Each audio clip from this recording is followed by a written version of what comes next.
Dios le bendiga, amados. Hoy es diciembre 15, 2024. Estamos aquí reunidos en nuestra iglesia Asamblea de Oración, localizada en el 2474 Randolph Street, en la ciudad de Huntington Park. El código postal es 90255. Tenemos nuestros servicios a las 10:30 y tenemos también otro servicio a las 4 de la tarde. Este es el servicio de las 4 de la tarde, tiempo pacífico. En nuestro servicio de las 10:30 tenemos escuela para los niños y también para los jóvenes. Esperamos verlos aquí un día con nosotros, alabando y glorificando el nombre del Señor Jesucristo. Y como saben, hemos estado estudiando el libro de Hechos y nos encontramos en el capítulo 4. La semana pasada vimos que los apóstoles, Pedro y Juan, fueron liberados de la cárcel de parte del Sanedrín. Su única ofensa fue sanar a un hombre cojo de nacimiento en el templo. Y lo hicieron en el nombre de Jesucristo. Y porque predicaron de la resurrección, fueron tirados en la cárcel. Y viendo que el hombre verdaderamente era sano, parado ahí al lado de los apóstoles, y que todos que fueron testigos de este milagro estaban alabando a Dios, no pudieron encontrar ninguna razón para castigar a Pedro y a Juan. No les quedó nada más que soltar a los apóstoles. Pero sin antes decirles ahí en el versículo 18, estamos en el capítulo 4, versículo 18, dice, les intimaron que en ninguna manera hablasen ni enseñasen en el nombre de Jesús. Mas Pedro y Juan respondieron diciéndoles, juzgar si es justo delante de Dios obedecer a vosotros antes que a Dios, porque no podemos dejar de decir lo que hemos visto y oído. Los apóstoles no firmaron ningún contrato, ni hicieron ninguna promesa. Ellos no estuvieron de acuerdo con estos términos. Y vimos que lo primero que hicieron los apóstoles después de ser liberados de la cárcel es reunirse con los hermanos. Tenían el deseo de estar con la iglesia. Y dice la escritura ahí en el versículo 23, y puestos de libertad fueron a los suyos. Les contaron lo que había sucedido, las amenazas de parte del Sanedrín y cómo ellos les respondieron. En esto la iglesia primitiva nos enseña que vital y menester es reunirse con los santos. Y en esta reunión en la iglesia primitiva nos deja el ejemplo a la iglesia moderna. Eso es lo que vimos la semana pasada, que debemos de hacer en el servicio, en el culto. Y miramos ese punto donde vimos el ejemplo de la adoración corporal, donde se une el cuerpo de Cristo a adorar al Señor. El versículo 24 dice, y ellos, habiéndolo oído, alzaron unánimes la voz a Dios y dijeron, soberano Señor, tú eres el Dios que hiciste el cielo y la tierra, el mar y todo lo que en ellos hay. En vez de gloriar al hombre por su denuedo, la iglesia primitiva nos enseña que cuando nos reunimos como cuerpo de Cristo debemos de adorar a Dios y no al hombre. Los apóstoles tenían el deseo de adorar a su Señor soberano juntos con los santos de Dios. Entonces nos enseñan cómo adorar, reconocer que nuestro Dios es el Señor soberano que creó los cielos y la tierra. Y también vimos el ejemplo en cómo orar, el versículo 25. Ahí los apóstoles oran con la palabra de Dios, conforme a la voluntad de Dios. Debemos de orar las escrituras, mis hermanos. Ahí en la palabra usted va a encontrar algo para su vida, algo que usted está pasando, algo específico. La palabra siempre tiene la respuesta para nosotros y nos queda a nosotros de orar las promesas que Dios ha dejado ahí en su palabra. Y miramos de que ellos están orando Salmo 2. Ellos citan el Salmo 2. Ahí el versículo 25 dice que por boca de David, tu siervo, dijiste, ¿por qué se amotinan las gentes y los pueblos piensan cosas vanas? Se reunieron los reyes de la tierra y los príncipes se juntaron en uno contra el Señor y contra su Cristo. Y sabemos que este es otro salmo mesiánico. Y cuando vi esto dije, wow, glorifiqué al Señor, mis hermanos, porque quedé muy impresionado. Estamos viendo aquí dos grupos opuestos. Miramos que los santos están reunidos en la iglesia adorando y glorificando a su Señor soberano, que está en control de todas las cosas, de todos los asuntos de su creación. Y al otro lado estamos viendo a esos hombres malvados que están contra el Señor y su ungido.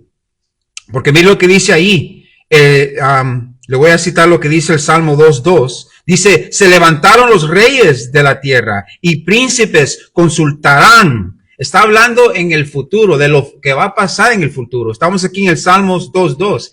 Y aquí David dice, se levantaron los reyes de la tierra y príncipes consultaron unidos contra Jehová y contra su ungido, diciendo, rompamos sus ligaduras y echemos de nosotros sus cuerdas. Esto representa la rebeldía del hombre, que no quiere ser esclavo de Dios. ¿Usted sabía eso hoy en esta tarde? De que usted es un esclavo del diablo, usted es un esclavo de Dios. No hay nadie libre que diga, no, yo no quiero ser esclavo del diablo ni de Dios. No le queda la opción a usted. El Señor nos dice de que hasta los que están perdidos en el mundo, que su padre es Satanás. ¿Sabía eso? De que usted es hijo de Satanás o hijo de Dios. Hágase esa pregunta hoy en esta tarde. Si realmente Dios es su padre. Solo puede tener un padre. Y miramos que aquí en este salmo, esos hombres, esos príncipes de la tierra, si ellos se quieren, en otras palabras, romper, ¿verdad?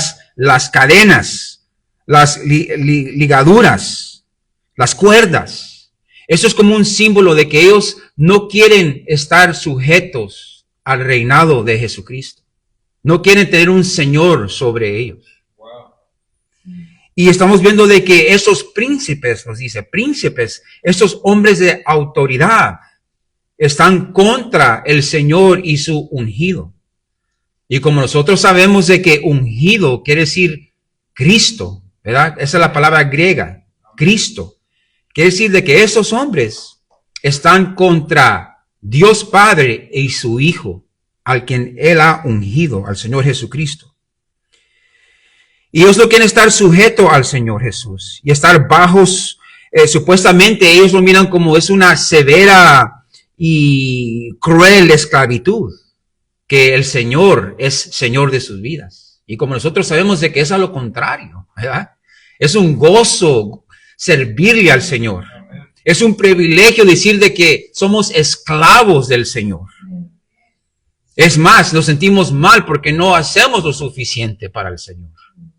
Que el Señor nos ayude para que seamos esclavos de Él. Aleluya. Porque sabemos que Jesús nos da vida en abundancia. Y sabemos de que Él nos ha liberado de la potestad de las tinieblas. En Juan 8:36 el Señor dijo así, en Juan 8:36, así que si el Hijo os libertare, seréis verdaderamente libres. Nos libra de las ligaduras y cuerdas del pecado y la muerte.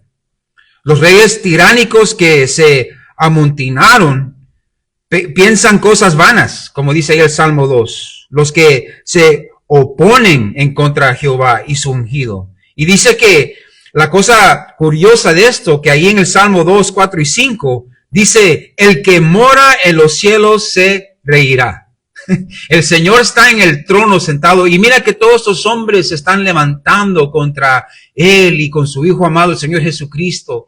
Que toda la gente, todos los príncipes, se puede decir, de todas las naciones, los diferentes países, se están parando contra el Señor Jesucristo. Pero ¿qué hace este Dios soberano? Él se ríe. Porque Él sabe de que ellos no tienen ningún control. Ellos no tienen ninguna autoridad.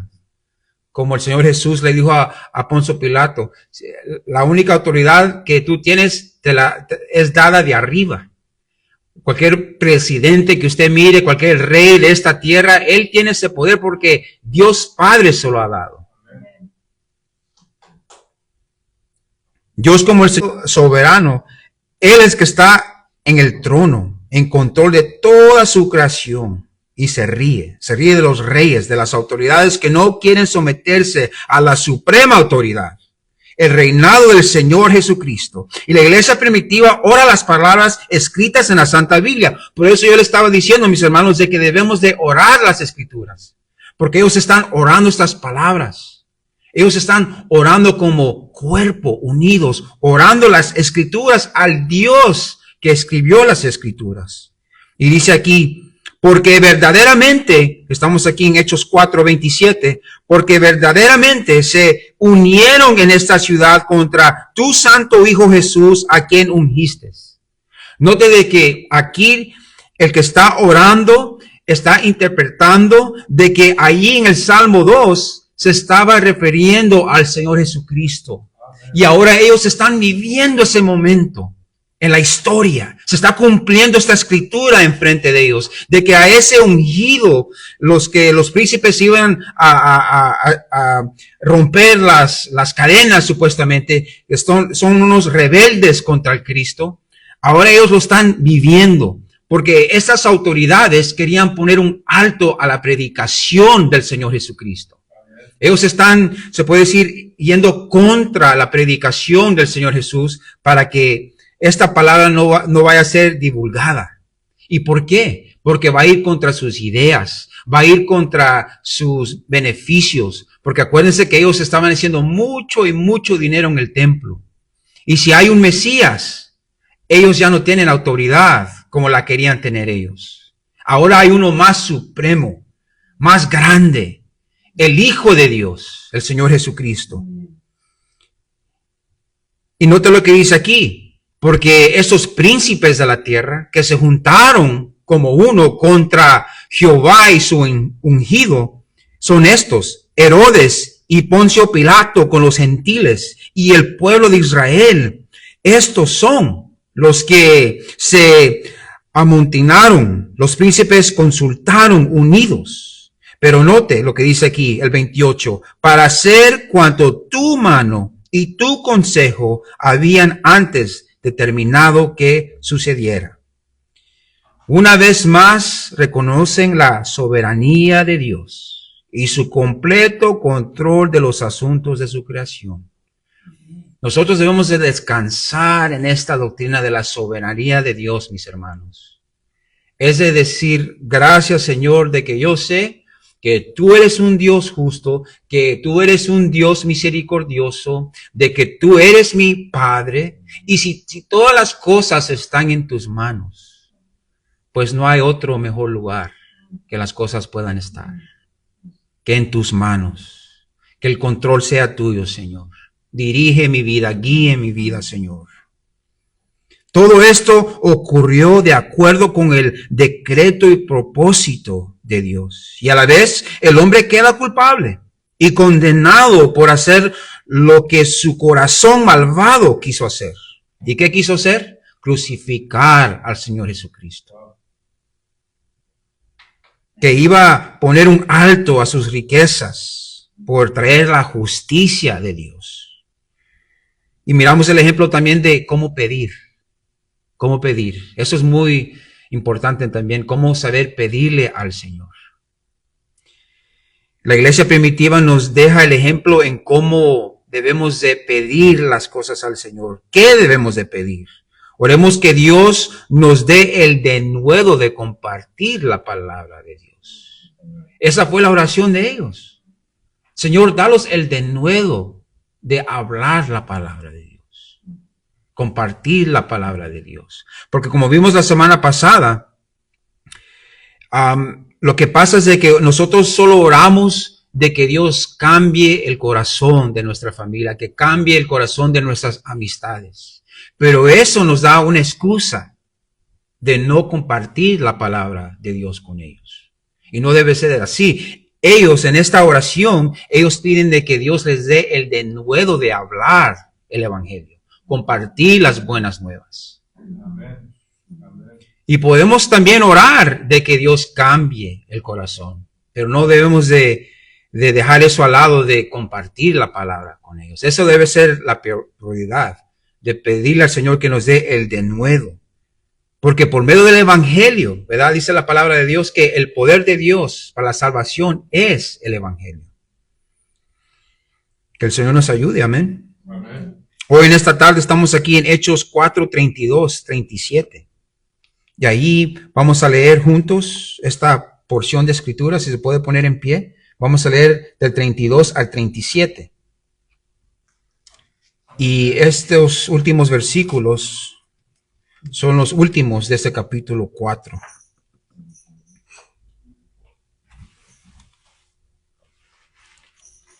Hechos 4, 32 al 37. Amén. Así lee la palabra del Dios viviente. Y la multitud de los que habían creído era de un corazón y un alma. Y ninguno decía ser suyo propio nada de lo que poseía, sino que tenían todas las cosas en común. Y con gran poder los apóstoles daban testimonio de la resurrección del Señor Jesús. Y abundante gracia era sobre todos ellos. Así que no había entre ellos ningún necesitado, porque todos los que poseían heredades o casas las vendían y traían el precio de lo vendido y lo ponían a los pies de los apóstoles, y se repartía a cada uno según su necesidad. Entonces José, a quien los apóstoles pusieron por sobrenombre Bernabé, que traducido es hijo de consolación, levita, natural de Chipre, como tenía una heredad, la vendió y trajo el precio y lo puso a los pies de los apóstoles. Amén. Oremos. Padre, venimos, Señor, en el nombre de Jesús, dándote toda la honra y la gloria y las gracias, Padre, que nos podemos presentar una vez más aquí a la casa del Señor. Señor, te pedimos por tu gracia, Señor, de que abres nuestros corazones, nuestros oídos en esta tarde para oír tu palabra, Señor. Danos el entendimiento que necesitamos y que tu paz y tu gozo y amor llenen nuestros corazones. Te lo pedimos, oh Dios, en el nombre de Jesús. Amén y amén. ¿Pueden tomar sus asientos, mis hermanos? El título de este mensaje es La generosidad de la iglesia. La generosidad de la iglesia. Y vamos a ver 3 puntos aquí. El primero es todas las cosas en común. Ese es el versículo 32. Todas las cosas en común es el primer punto. El segundo punto es, no había ningún necesitado. Versículo 34. Y ahí en el 36 es el tercer punto. El hijo de consolación. El hijo de consolación, versículo 36. Eso es lo que vamos a estar viendo hoy en esta tarde. Y Lucas concluye este capítulo resumiendo cómo la iglesia continuó ministrando y prosperando después de haber enfrentado su primer ataque de persecución. La iglesia está más fuerte que nunca. Y eso es lo que vamos a ver y hemos visto por toda la historia, de que cuando llega la persecución sobre la iglesia, es donde recobre más ánimo y más deseo, y la iglesia crece más por medio de la persecución. Y Lucas informa que la congregación de creyentes estaba unida, ¿verdad? Sin la persecución y la unión, la iglesia no va a avanzar. Y aquí miramos que la iglesia estaba unida. En medio de todo lo que Satanás estaba tratando de hacer para destruirlos, se unen con un solo corazón y una sola alma. Acuérdense que el enemigo siempre está atacando. El enemigo no duerme. Nosotros nos cansamos, ¿verdad? Pero el enemigo, él no duerme, él no descansa. Él siempre está mirando a quién destruir. Por eso que el Señor lo reprende. Amén. Aquí el 32, versículo 32 dice, y la multitud de los que habían creído era de un corazón y un alma. Aquí ya había un grupo grande de creyentes. En el versículo 4 de este capítulo, acuérdense que nos dice allí en el capítulo 4, versículo 4, pero muchos de los que habían oído la palabra creyeron, y el número de los varones era como 5,000. Wow. Acuérdense cuando Pedro predicó ese sermón ahí en el templo, que no fue en vano, aunque se los llevaron para la cárcel, había gente que estaba oyendo y que fueron salvos por medio de ese mensaje. Nunca es en vano predicar la palabra de Dios. Esto ocurrió ahí en el templo. Después de que ellos habían sanado al hombre cojo de nacimiento. Y fueron tirados a la cárcel. Y note aquí que dice, ahí en el versículo 4 dice que varones eran como 5,000. Esto no incluye a las mujeres ni a los niños. Supuestamente eran más de 5,000. Me imagino que eran más de 5,000, quizás lo doble. Y acuérdese también de que este número incluye los que creyeron ahí en el día de Pentecostés. Porque ahí también se salvaron miles de almas después de esa predicación de Pedro. Y aquí miramos que la multitud de los que habían creído era de un corazón y un alma. Ese es el amor de Cristo, que une a diferentes personas, a diferentes gentes. El Espíritu Santo que mora en ellos los une. El amor de Cristo y el Espíritu Santo que mora en nosotros, hermanos, nos une a nosotros para estar aquí en este día, para venir y adorar al Señor y a recobrar ánimos uno de los otros. Y ninguno decía, aquí mira la escritura, y ninguno decía ser suyo propio nada de lo que poseía, sino que tenían todas las cosas en común. Aquí miramos el primer punto, todas las cosas en común. Versículo 32. Eran tan así que afirmaban que nada de lo que les pertenecía era suyo. Wow, es algo tremendo.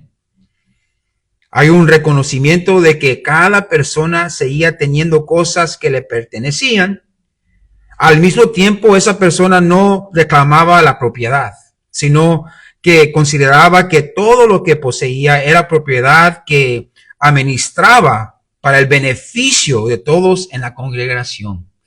Imagínese eso, que nosotros todo lo que tengamos, nuestro carro, nuestra casa, nuestra ropa, todo, si usted tuviera eso en su mente, de que todo esto es para compartir con mis hermanos. Esto es lo que miramos, el ejemplo que la iglesia nos deja. De que si usted tiene un suéter, si tiene dos, dele uno. Es más, si tiene, el que tiene, ¿verdad? Ayer estábamos aquí, algo que me tocó el corazón es de que nuestra hermana Alicia estaba un poquito enferma. Y tenía frío, ¿verdad? Y estaba tosiendo. Y nuestro hermano Mario se quitó la jacket y se la puso, ¿verdad? Y dijo, oh, gloria a Dios. Ese es un ejemplo, ¿verdad? Lo que debemos hacer. Uno con el otro. Demostrar el amor que Cristo nos ha dado. Y cuando uno es de la misma fe, es más fácil llegar a este acuerdo. Porque tenemos el mismo espíritu. Debemos de tratar de ser una bendición a nuestro hermano y hermana. ¿Cómo funciona esto en la práctica? Los podemos hacer esa pregunta. ¿Cómo funciona esto en la práctica? Si todos vendemos nuestras cosas, ¿verdad? Vamos a quedar pobres, ¿verdad? No vamos a tener nada. Vamos a tener un dinero y sabemos que el dinero se acaba. Eso no es práctico de tratar de vender todo y regalarlo, ¿verdad? No es sabio. Pero lo que hacían estos hermanos es de que ellos compartían lo que tenían y lo compartían con los que tenían necesidad. ¿Y cuántas veces nosotros solo estamos ocupados de lo que nosotros necesitamos? Y ya tenemos en abundancia. Ya no tenemos suficiente nosotros, pero estamos muy ocupados porque queremos la otra cosa que no tenemos. Que el Señor nos ayude con eso. Y veremos que la congregación distribuyó entre los necesitados. Y sabemos que bíblicamente eso no sería apoyar a los perezosos. ¿Verdad? Como el gobierno quiere ser, ¿verdad? Quiere mantener a los perezosos. Y eso no debe de ser. Aquí en Tesalonicenses 3:10, primera de Tesalonicenses 3:10, dice, porque también cuando estábamos con vosotros, os ordenábamos esto. Si alguno no quiere trabajar, hay personas que no pueden, pero aquí dice, si alguno no quiere trabajar, tampoco coma. Puede haber sido para que se estaban ayudando a los hermanos porque habían hermanos en ese tiempo que estaban siendo perseguidos por su fe. y quizás, ¿verdad? No, sus empleados, ¿verdad? Los corrían. Las familias los sacaban de su casa. Esto puede pasar, hermanos. O un hermano que pierda su trabajo, ¿verdad? Por X razón. Debemos de nosotros ayudar a ese hermano o esa hermana. El versículo 33 dice aquí, y con gran poder los apóstoles daban testimonio de la resurrección del Señor Jesús. Y abundante gracia era sobre todos ellos. Noten que Pedro y Juan hacen exactamente lo que prometieron al Sanedrín que iban a hacer. Que no iban a parar de hablar lo que ellos habían oído y visto. Ellos no pararon de hablar ¿de quién? Del Señor Jesucristo. De la resurrección del Señor Jesús, dice aquí. Ahí en Hechos 4:20 nos habla de eso. Cita aquí lo que Pedro y Juan le dijeron al Sanedrín, ahí en Hechos 4:20 dice, porque no podemos dejar de decir lo que hemos visto y oído.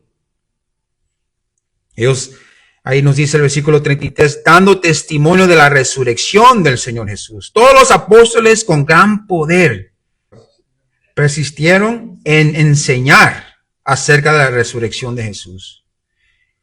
Y no se especifica, no se dice exactamente con qué gran poder estaban dando testimonio los apóstoles, pero según lo que Lucas dice aquí en Hechos, incluye un gran poder de palabra y la valentía y confianza por las que habían orado. Acuérdense que ellos estaban orando por ese denuedo y el Señor se los dio. El Señor les dio ese denuedo. Es lo mismo para nosotros. Si nosotros le pedimos al Señor ese denuedo, Él nos va a dar ese denuedo. Y va a ser a su tiempo. Cuando usted no lo esté esperando, ya va a ver de que el Señor le va a dar una palabra para que usted hable con esa confianza. Es de nosotros pedirle al Señor. Y Pedro y Juan hacen exactamente lo que le dijeron al Sanedrín que iban a hacer. Desafiando las órdenes de estos hombres. Y dando testimonio de la resurrección del Señor Jesús. Todos los apóstoles hablando con gran poder. Y miramos también de que se hicieron bastantes milagros por estos apóstoles, ¿verdad? Por eso miramos que la mano del Señor estaba con estos hombres porque se hicieron muchos milagros para dar testimonio de la verdad de su predicación. Por lo que es probable que continuaran sanando y expulsando demonios, lo que demostraba que eran enviados por Dios. Hechos 2:43 dice, y sobrevino temor a toda persona, y muchas maravillas y señales eran hechas por los apóstoles. Y debido a la generosidad de los creyentes y la enseñanza de los apóstoles, dice aquí la Escritura, la gracia abundante fue sobre todos ellos. Porque eran generosos. Porque ellos seguían predicando la palabra de Dios. La gracia abundante fue sobre todos ellos. Gloria a Dios. El Señor nos da la gracia también para predicar. Él provee por nosotros y también nos da la fuerza espiritual, el denuedo para predicar la palabra de Dios. Y nos da la sabiduría también para predicar conforme a la palabra de Dios. Porque también uno puede tener todas esas cosas, pero está predicando error o falsa doctrina. Debemos de orar que el Señor nos dé sabiduría, discernimiento. Esas cosas son sensibles, mis hermanos. Son cosas que olvidamos en veces. Pero necesitamos predicar la verdad. El verdadero evangelio. El único evangelio que salva las almas. Y es la vida, la obra y la vida y la resurrección del Señor Jesucristo. Ese es el evangelio. Y la palabra griega aquí traducida como gracia, también puede traducirse como favor. Favor. Y aquí Dios continuó favoreciendo a la iglesia, dándoles valentía y éxito en ganar más corazones para creer en Jesús. Y la gracia o el favor de Dios concedió conducirla a una gran persecución. Imagínense eso. Ellos están predicando, hablando la verdad. ¿Y qué pasa? Viene una persecución. Nosotros podemos orar por el denuedo, orar por que el Señor nos dé la verdad. para predicar el verdadero evangelio y todavía podemos pasar por persecuciones, hermanos. Esa no es una señal que el Señor no está con nosotros. Porque nos podemos preguntarle al Señor, Señor, pero yo quiero vivir por ti. Yo estoy compartiendo la palabra, yo estoy leyendo, yo estoy orando. Y vienen estas persecuciones, vienen estos problemas. En veces la persecución no viene de afuera. En veces viene de adentro, mis hermanos. De nuestras familias, amistades, vecinos. Pero eso no quiere decir de que usted no es hijo o hija del Señor. Como veamos aquí el ejemplo de la iglesia primitiva, ellos estaban orando conforme a la palabra de Dios y todavía fueron perseguidos. Y eso porque ellos estas autoridades odiaban al Señor Jesucristo. Y como el Señor nos había dicho, ¿verdad? Los van a aborrecer a ustedes porque primero a mí me aborrecieron. Amén. Porque somos una luz. No que seamos perfectos, mis hermanos, pero solo con el nombre del Señor Jesucristo saliendo de nuestros labios es una luz en las tinieblas. La gente hace una cara, se molesta, solo por hablar el nombre de Jesús. Por eso ahora en esta temporada ni se dice Merry Christmas ya. Se dice Happy Holidays, ¿verdad? En vez de decir Merry Christmas. Y sabemos de que esta temporada de Navidad se trata del Señor Jesucristo. Por eso se celebra este tiempo navideño. Porque el Señor vino a nacer para salvarnos a nosotros. Amén. Amén. Pero sabemos de que atrás de la persecución que los discípulos enfrentan, viene una bendición, una recompensa. Mire lo que dice Romanos 8:17. Puede poner usted ahí la recompensa detrás de la persecución. Romanos 8:17 dice, y si hijos, también herederos. Romanos 8:17. Herederos de Dios y coherederos con Cristo. Si es que padecemos juntamente con Él, para que juntamente con Él seamos glorificados. Note eso. Padecemos juntamente con Él, sufrimos juntamente con Él, pero al fin de día, para que juntamente con Él seamos glorificados. Tenemos una esperanza, mis hermanos. Esta es la esperanza del creyente. De que no importa lo que venga a nuestras vidas, de que nosotros tenemos una esperanza más grande ahí en Romanos 8:17 nos dice. Que somos herederos de Dios. Tenemos una herencia que nos está esperando como hijos de Dios. Pero note que no nos dice de que no vamos a sufrir, no vamos a padecer problemas, tribulaciones. Eso va a venir. Y es más, yo creo que el cristiano sufre más. Bastantes veces sufrimos más, mis hermanos. Porque dejamos las cosas del mundo. Hasta dejamos las cosas con nuestras propias familias. Para estar presente con los hermanos. Sirviéndole al Señor. Eso nos pasó ayer como familia, ¿verdad? Teníamos, mi sobrino tuvo su partido de campeonato a las 4. ¿Verdad? Y se nos hizo difícil, pero les dijimos, sorry, no vamos a poder estar ahí. Ya tenemos un compromiso con la iglesia. ¿Verdad? Ellos no lo pueden entender, pero somos del Señor, hermanos. Y un día, primero Dios, cuando ellos sean salvos, ellos van a entender. Amén. De que primero viene el Señor.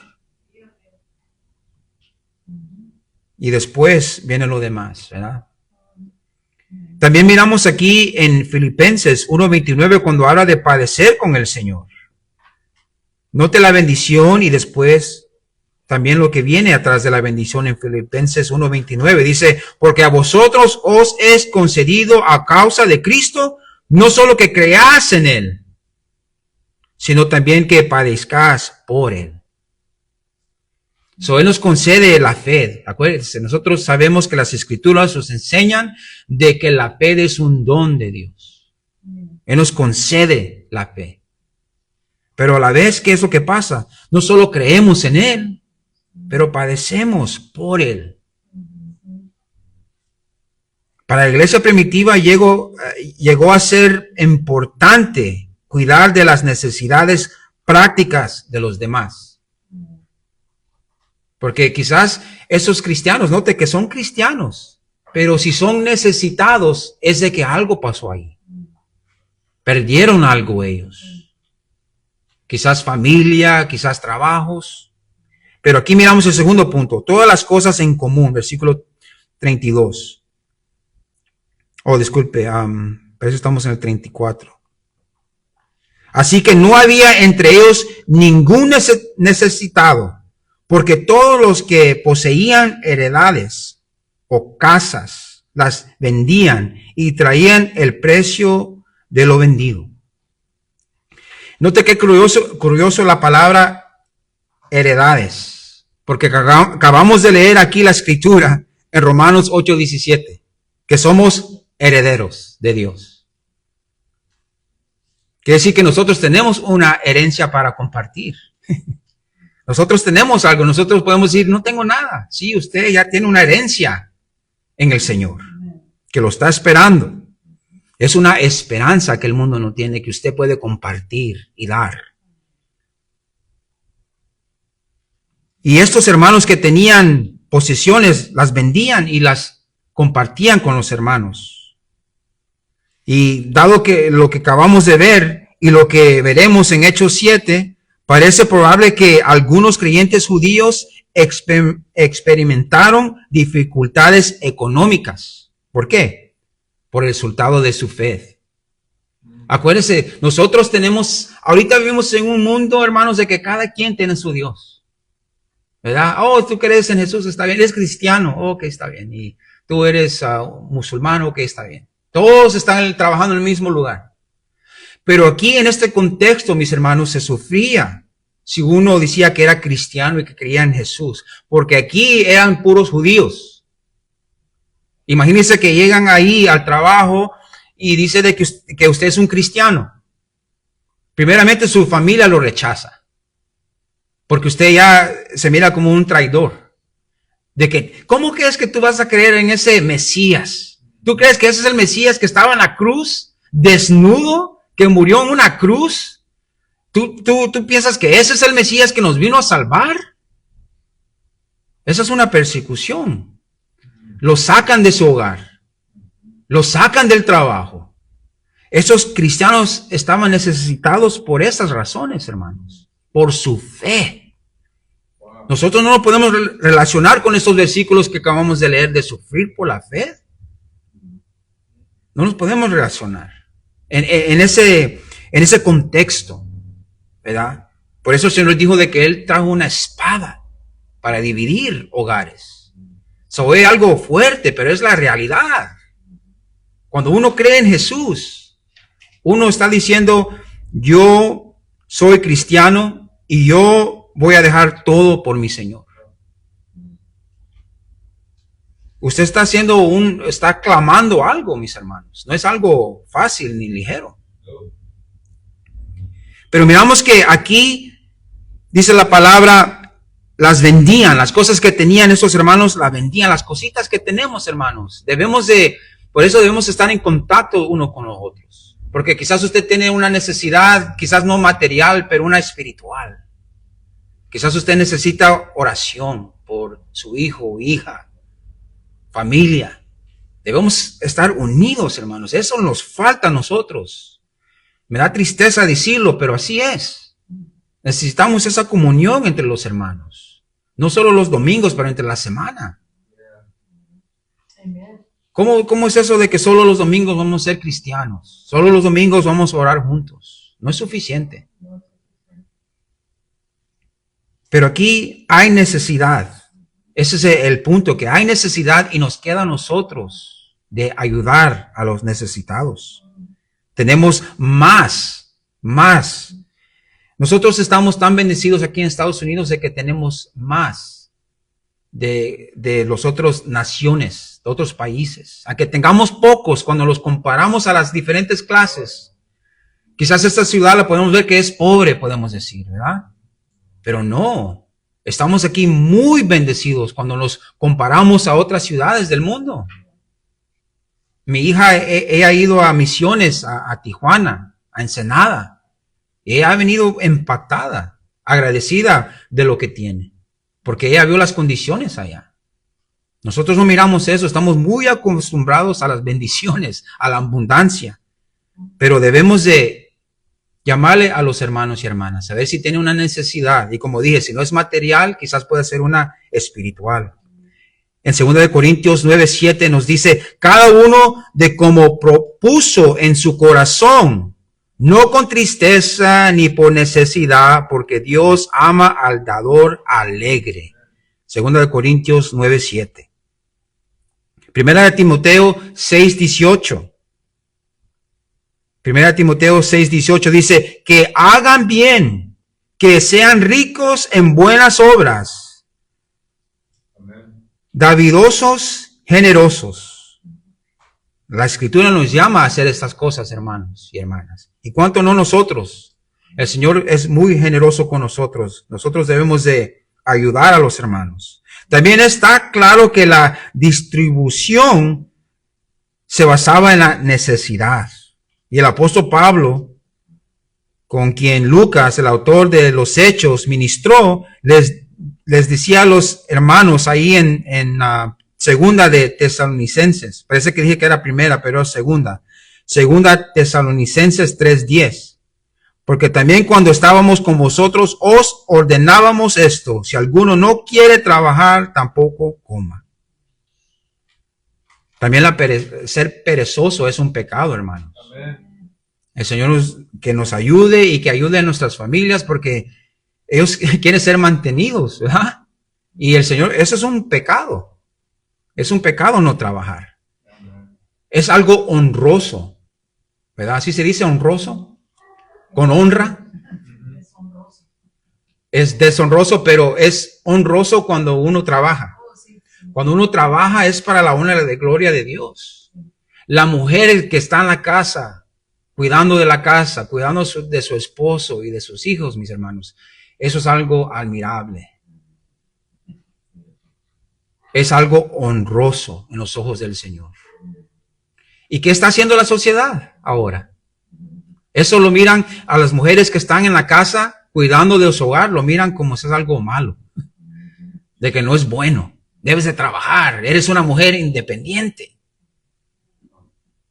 Y se están perdiendo de la bendición que Dios le ha dado, el privilegio a la mujer de tener hijos y crearlos en su hogar.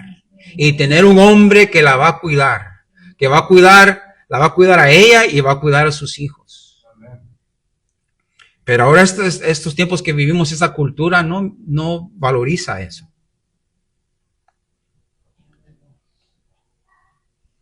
Y miramos que debemos de cuidar a los pobres, a los necesitados. Eso nos queda a nosotros. Y la palabra, mire qué generoso es el Señor. En Levíticos 19:9-10. Levíticos 19:9-10. Lo voy a leer. Lo puede anotar. Cuando ceguéis la mies de tu tierra, no cegarás hasta el último rincón de ella, ni espigirás tu tierra cegada. El versículo 10. Y no rebuscarás tu viña, ni recogerás el fruto caído de tu viña. Para el pobre y para el extranjero lo dejarás. Yo, Jehová, vuestro Dios. Note el cuidado que el Señor tiene para los pobres y extranjeros. El extranjero aquí, amados, era alguien que estaba pasando por su camino, que tenía hambre y miraba la fruta ahí y podía comer de ella. Y no era que estaba robando. Era un mandamiento que Dios le dejó a su pueblo. Mire qué generoso es el Señor. Es un mandamiento de cuidar de los pobres y los extranjeros. No nos queda a nosotros a decirle a alguien, oh, ¿dónde están tus papeles antes que te dé este pan? No. Eso es un grave pecado. Nosotros debemos de ayudar al pobre si es ciudadano o no. Como el ejemplo del samaritano, ¿verdad? Que el Señor nos dejó. Es de ayudar a tu prójimo. También miramos eso en Levíticos 23, 22. No lo voy a leer, lo pueden notar. Levíticos 23, 22 habla de ayudarle a los pobres. Y esto nos lleva al tercer punto. El hijo de consolación, versículo 36. Lucas, el autor de los Hechos, da un ejemplo de esta caridad al presentar a Bernabé, una figura importante en la iglesia primitiva. Mire el versículo 36. Entonces José, a quien los apóstoles pusieron por sobrenombre Bernabé, que traducido es hijo de consolación, levita, natural de Chipre. Bernabé se convierte en un gran pastor, misionero y evangelista. Era levita, lo que significa que nació en el tribu de Leví, que fue apartada por Dios para ser sacerdotes y sirvientes en el templo para el pueblo de Israel. Acuérdense que ellos fueron apartados para ese servicio. Y en Deuteronomio 18, 1 al 2, lee lo que le pertenecía al levita. Deuteronomio 18, 1 al 2 lee así: los sacerdotes levitas, es decir, toda la tribu de Leví, no tendrán parte ni heredad en Israel. De las ofrendas quemadas a Jehová y de la heredad de él comerán. No tendrán pues heredad entre sus hermanos. Jehová es su heredad, como él les ha dicho. Noten de que ellos no tenían una heredad de ellos. Y ellos comían de lo que traían la gente para el sacrificio. Ellos, el pueblo se puede decir que los mantenía. Y sin embargo, este hombre era muy generoso. Aunque él era Leví y él, se puede decir, era del tribu de Leví y no tenía una heredad, él no estaba ahí esperando que lo mantenieran. Él no decía, pues, yo no voy a dar nada, ustedes me tienen que dar a mí. Él daba, era generoso. Y sin embargo, él nació en Chipre, lo que significa que nació ahí en esa ciudad, una isla en el mar Mediterráneo y una provincia romana en aquellos días. Y miramos de que este hombre, Bernabé, fue con Pablo en su primer viaje misionero, donde visitaron su tierra natal. En Hechos 13:4 nos habla de eso. Y su conducta de este hombre era tan contagiosa, mis hermanos, que los apóstoles le dieron un apodo. Él se llamaba José, pero le dieron el apodo Bernabé, que significa, eso es lo que significa su nombre, hijo de consolación. Bernabé era aparentemente alguien que animaba a los demás, que servía y los impulsaba a la acción, aunque él era de la tribu de Leví. Miramos que él daba, él animaba. Y nuestro primer encuentro de él lo miramos aquí en este versículo 37, el 36, ¿verdad? Y el 37, mire lo que dice de él: como tenía una heredad, la vendió y trajo el precio y lo puso a los pies de los apóstoles. Era un hombre que tenía muchas bendiciones. Amén. Y cuando el Señor hizo esa obra en su vida, él quiso compartir lo que él tenía. Note de que él está compartiendo su heredad. Esto es lo material. Y lo trae a los pies de los apóstoles. Es decir, aquí está lo que yo tengo, hermanos. Ustedes administrenlo como ustedes puedan o quieran, ¿verdad? Dénselo a los hermanos que tienen necesidad. Él lo está dando ahí y está diciendo que ya no es de él, es de la iglesia, es de los hermanos. Y este hombre, hijo de consolación, mis hermanos, me recuerda del Señor. Porque este hombre tenía un corazón de siervo. Él dio lo que él tenía. Y más el Señor. El Señor en Mateo 20:28, él nos dijo lo que él vino a hacer. En Mateo 20:28, él dijo: como el Hijo del Hombre no vino para ser servido, sino para servir y para dar su vida en rescate por muchos. Ese es el Señor soberano, ese es el ungido, el Hijo de Dios. Y mira lo que Él dice aquí, de que Él no vino para que nosotros le sirvamos a Él, sino que Él vino a servir.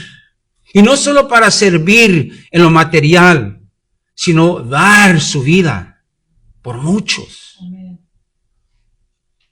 ¿Usted es parte de los muchos? De los muchos que el Señor vino a rescatar. Ese es el verdadero hijo de consolación. Que Él nos vino a consolar, a perdonar nuestros pecados, dar su vida por nuestros pecados. Y miramos aquí de que Bernabé, y con esto voy a terminar, miramos que Bernabé, él es un levita. Y de ahí vienen los sacerdotes de los levitas, ¿verdad? Pero nosotros tenemos el gran sumo sacerdote que está intercediendo por nosotros. Y ahí el pasaje que habla de esto es ahí en Hebreos 4, 14 al 16. Y con esto nos vamos a ir, que esto esté en nuestros corazones, de que tenemos un sumo sacerdote, un gran sumo sacerdote, el Señor Jesucristo. Amén. Hebreos 4, 14 al 16 dice, por tanto, teniendo un gran sumo sacerdote que traspasó los cielos, Jesús, el Hijo de Dios, retengamos nuestra profesión, porque no tenemos un sumo sacerdote que no pueda compadecerse de nuestras debilidades, sino uno que fue tentado en todo según nuestra semejanza, pero sin pecado. ¡Wow! ¡Qué poder! ¡Qué fácil nosotros nos caemos por el pecado! No podemos refrenar nuestra lengua, no podemos refrenar nuestras manos, nuestros pies, nuestros ojos. Pero el Señor, sin pecado, aunque fue tentado en nuestra semejanza. Nota el 16. Acerquémonos, pues, sabiendo estas cosas, que tenemos un sumo sacerdote que se puede compadecer con nuestras debilidades. Acerquémonos, pues, confiadamente. Ese es con el denuedo, con la confianza de que tenemos un sumo sacerdote, al trono de la gracia, para alcanzar misericordia y hallar gracia para el oportuno socorro. O nosotros necesitamos el socorro 24 horas al día. Necesitamos el socorro del Señor. Y qué bendición que nosotros tenemos un sumo sacerdote en que podemos saber, tener esa confianza de que Él está intercediendo por nosotros. No es uno que le tenemos que ir a tocar en la puerta, ¿verdad? O no uno de que tenemos que esperar que llegue al templo para llevar los sacrificios. No, ya no. Sabemos que los problemas vienen a cualquier hora, a cualquier día. Y ahí está el Señor listo para interceder por nosotros. ¡Qué bendición! Hoy en este día, si tú no tienes al Hijo de la consolación, el Hijo de Dios, el Señor Jesús, hoy es el día de la salvación. Y vas a tener a alguien que va a estar orando por ti. Tú siempre le pidas a alguien que ore por ti. ¿Sabías de que puedes tener al Señor Jesús orando por ti? Y que Él nunca va a estar ocupado. Él siempre va a estar ahí listo y disponible para oír tus peticiones. Oremos hoy, mis hermanos, juntos. Amén. Y que el Señor nos ayude a ser generosos también. Padre, venimos, Señor, en el nombre de Jesús, dándote toda la honra y la gloria y las gracias, Padre, por otro día, Señor, que nos concedes. Tú sabes nuestras necesidades, oh Dios. Quizás nadie más las sepa. Te pedimos, oh Dios, que nos ayudes, que mandes socorro, Señor, por medio de los hermanos y hermanas. Y como, Señor, somos cristianos, nos llamamos creyentes, cristianos, te pedimos, oh Dios, que nos des un corazón de ser generosos, Señor. Generosos con nuestros hermanos y hermanas. Y eso puede comenzar con una llamada, con un texto, Señor, para ver cómo están. Y a ver, oh Dios, esa necesidad que ellos tengan, Señor, porque no sabemos nosotros. Pero estábamos aquí disponibles, Señor. Perdónanos que no lo hemos hecho. Perdónanos, Señor. Y te pedimos que nos ayude para poder hacerlo mañana o hoy, cuando se necesite, Señor. Que estemos disponibles, Señor, para ayudar a nuestro prójimo. En este contexto estamos hablando de la iglesia. No estamos hablando de otras personas. Estamos hablando de la iglesia, la necesidad entre la iglesia. Ayúdanos, oh Dios. Ayúdanos a reconocer la necesidad que hay en la iglesia. Porque tú provees por medio de tu pueblo. Y tú provees para tu pueblo. Ayúdanos hoy, que tu bendición vaya con nosotros, Señor. Que tu gracia esté sobre nuestras vidas, Señor. Restaura nuestros cuerpos, nuestra salud. A los hermanos y hermanas que estén con dolencias, con enfermedades, te pedimos que los sanes, que estés con ellos y sus familias, Señor, en esta tarde, en esta semana. En nuestros trabajos, guárdanos, Señor. En nuestros hogares, Padre, que tu paz esté con nosotros. Te lo pedimos todo en el nombre de tu Hijo amado, el Señor Jesucristo. Y el pueblo del Señor dice, amén. Que Dios les bendiga.